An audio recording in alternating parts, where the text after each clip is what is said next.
This video is for the curious minds, gardeners and farmers who seek to build a deep understanding of their plants to become better stewards of their growth. We are going to change the way you look at the leaves of your tomato plants. In a couple of minutes, you will be able to break down the different parts of the leaf, name them, and understand the complexity and beauty of tomato leaves. To do this, we will use a mind map and some illustrations. Let's get started.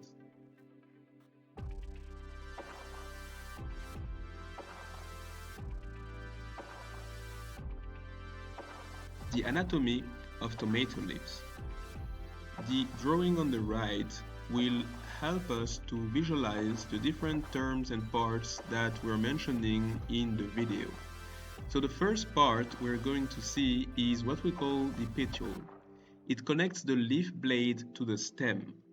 So the petiole is this area at the beginning of the leaf that will be connected to the main stem, and this is what is called the petiole.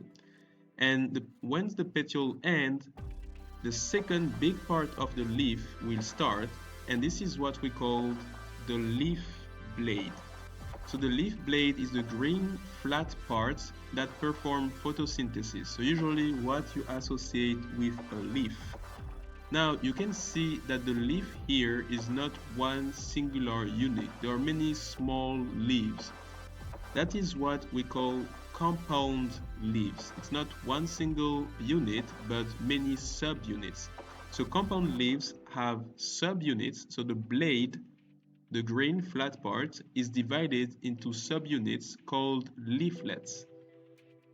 Now, these leaflets are connected by petiole, so these little branches here are what you call the petiole, and they will be connected along the central axis of the leaf blade, which is called the rachis. So the rachis starts where the petiole ends, so at the first set of leaflets, and now this whole area here is the rachis, and the leaflets are attached to it through their petiole. Now, there are different categories of leaflets depending on how they are arranged on the leaf. So the one that you see at the end of the rachis, the top leaflet, is what you call the terminal leaflet. And then on the ones that are located on the axis, on the side of the rachis, are the primary and secondary leaflets.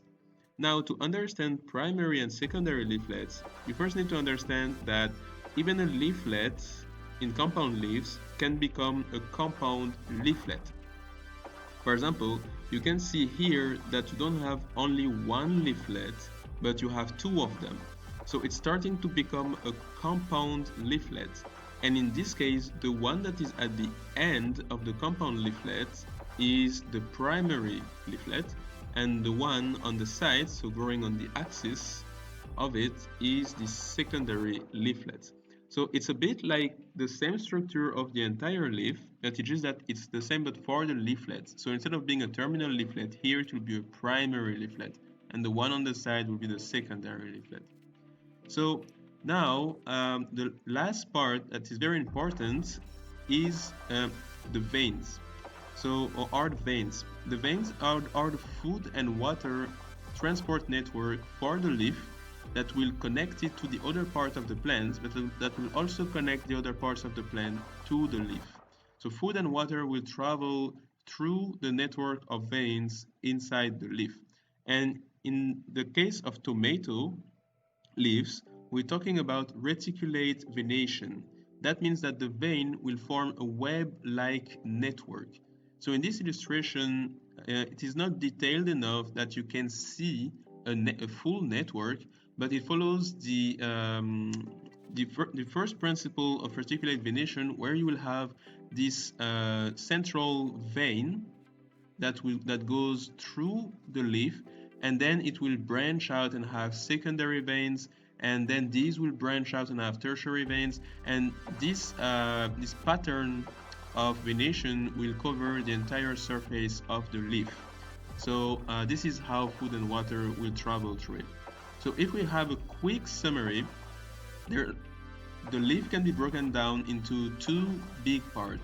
The petiole that connects the leaf through the stem, and then the leaf blade that is the grain flat part performing photosynthesis.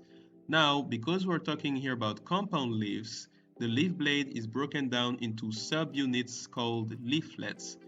Each leaflet is connected by a petiole to a central axis called the rachis. Now, depending on how the leaflets are arranged on the leaf, they have a different name. The one at the end of the rachis is called the terminal leaflets, and the one on the side are either primary or secondary leaflets based on how they are arranged in the compound leaflet, because each leaflet can itself become a compound leaflet. So this is the structure of tomato leaves with the functions of its parts. And now if you go outside in your garden or on your farm, or if you go and look at some pictures, you will be able to recognize these parts on the tomato plants, and you'll be able to pinpoint what is what and what does what. And this will feel quite empowering. I hope this video was helpful, and if you liked it, think of subscribing, leave a like, leave a comment, let me know what your thoughts were, and I will see you next time. Bye bye.